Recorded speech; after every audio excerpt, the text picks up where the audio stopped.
भोगावती सहकारी साखर कारखान्याच्या गेटवर संचालकांमध्ये वादावाद झाल्याचा किंवा हाणामारी झाल्याचा प्रकार किंवा याची चर्चा सध्या भोगावती खोऱ्यामध्ये सुरू आहे. हा नेमका विषय काय आहे याच्यासाठी आपण या ठिकाणी आलेलो आहोत. हा जो वाद झालेला आहे तो भोगावतीमध्ये जे संचालक आहेत राष्ट्रवादीचे प्राध्यापक सुनील खराडे आणि काँग्रेसचे धीरज डोंगळे यांच्यामध्ये वाद झालेला आहे. हा नेमका प्रकार काय आहे आपण जाणून घेणार आहोत. आपल्यासोबत प्राध्यापक सुनील खराडे सर आहेत. सर, नेमका विषय काय झाला आहे आज? नमस्कार.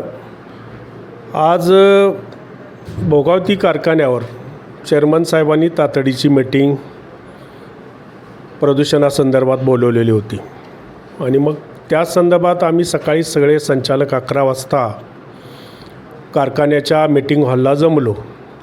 मीटिंग हॉलला जमल्यानंतर त्या ठिकाणी दुसरा विषय होता की 2-3 दिवस 4 दिवसामध्ये येत्या आपल्याला कारखान्याचं गाळप पण संपवायचं आहे, समाप्ती करायची आहे. त्या दृष्टीने शेती विभागाचे सुद्धा अधिकारी त्या ठिकाणी आले होते आणि मग त्या ठिकाणी पहिल्यांदा शेतीबाबतचा विषय चालू झाला. कारण काल केरबाबू पाटील साहेब ते प्रदूषण नियंत्रण मंडळाकडे गेल्यामुळं ते यायचे होते, म्हणून तोपर्यंत चेअरमन साहेब म्हटले आपण शेती विभागाचा विषय घेऊ. आणि मग शेती विभागाचा विषय घेत असताना कोण कर्मचारी कामावर आहेत, कोण नाहीत, कोण काय करतं आहे आणि ह्या 2-4 दिवसामध्ये आपल्याला 20 तारखेपर्यंत आपलं गाळप संपवायचं आहे. त्या दृष्टीनं प्रयत्न करा अशा सूचना आम्ही सगळे देत होतो. कोणत्या गावामध्ये किती ऊस कमी शिल्लक आहे आणि त्यासाठी काय उपाययोजना कराव्या. दरम्यानच्या काळामध्ये आम्ही संचालक 8-10 होतोच. तिथं विषय आला की संजय नाधवडेकर म्हणून कौलवचा एक कर्मचारी आहे जो धैर्यशील पाटील साहेब यांच्या पाणी पुरवठा संस्था कैलासवासी दादासाहेब पाटील कौलवकर यांच्या पाणी पुरवठा संस्थेचा मॅनेजर आहे. सध्या मॅनेजर म्हणून काम करतो.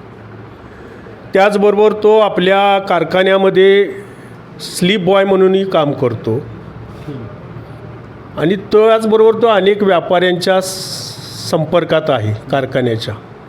आणि त्यातून त्याच्या काही आम्हाला मधल्या काळामध्ये आर्थिक गैरव्यवहाराच्या बातम्या आल्यानंतर त्याची मी थोडीशी माहिती काढली की कारखान्याचा कर्मचारी इतक्या प्रकारे कारखान्याचा पगार घेतो.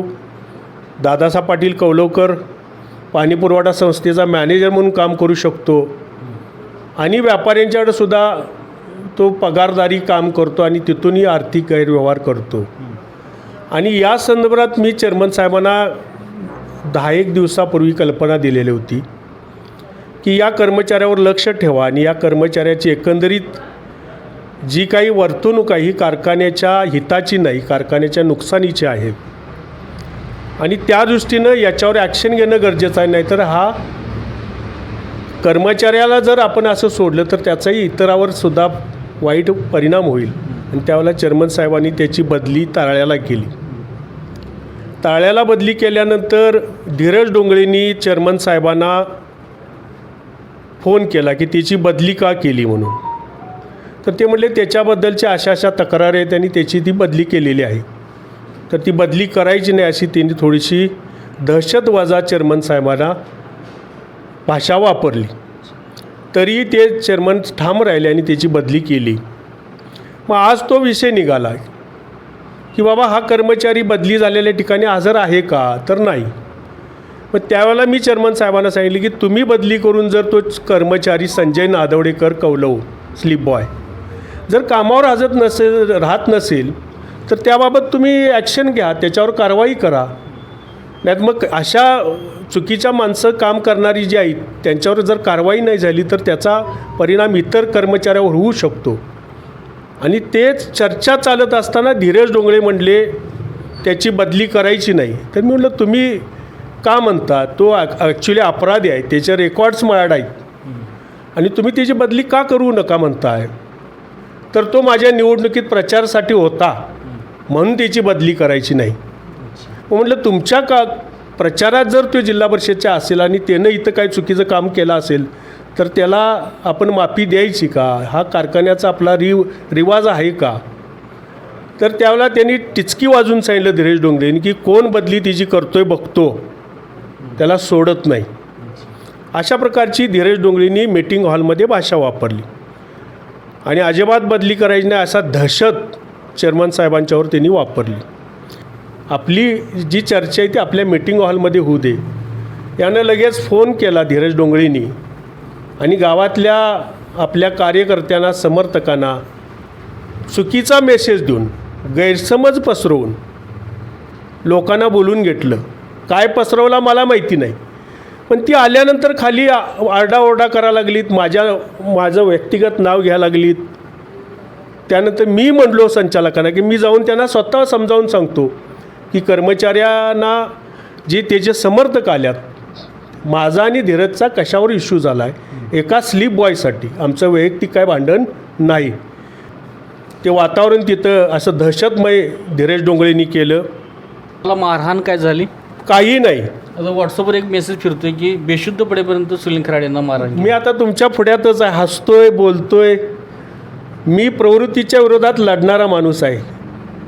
1991 पासून शिवाजी विद्यापीठातल्या वेगवेगळ्या कमिट्यावर काम केलेला माणूस आहे. सिनेटमध्ये मी आवाज उठवलेला माणूस आहे. अनेक राजकारणातल्या अनेक निवडणुकामध्ये मी आरोप प्रत्यारोप करणारा, एखाद्या चुकीच्या गोष्टीवर बोलणारा. तुम्हाला माहिती आहे जनरल बॉडीला सुद्धा, सर्वसाधारण सभेला सुद्धा हे चूक आहे तर चूक आहे आणि हे चुकीचं, म्हणजे विरोधक असले तरी त्यांना मी सांगणारा माणूस आहे. आणि असलं बेशुद्ध पडायचं, मारहाणीचं हे षडयंत्र धीरज डोंगळे आणि त्या कंपनीचं आहे. म्हणूनच आज मी तुम्हाला सांगतोय की बेशुद्ध पडेपर्यंत मारण्या इतपत अजून कोण मला वाटते या परिसरात नसेल असं मला वाटतंय. धन्यवाद सर. एकंदरीत प्राध्यापक सुनील खराडे यांनी हा नेमका प्रकार काय झाला याविषयी संपूर्ण माहिती, स्पष्टीकरण दिलेलं आहे.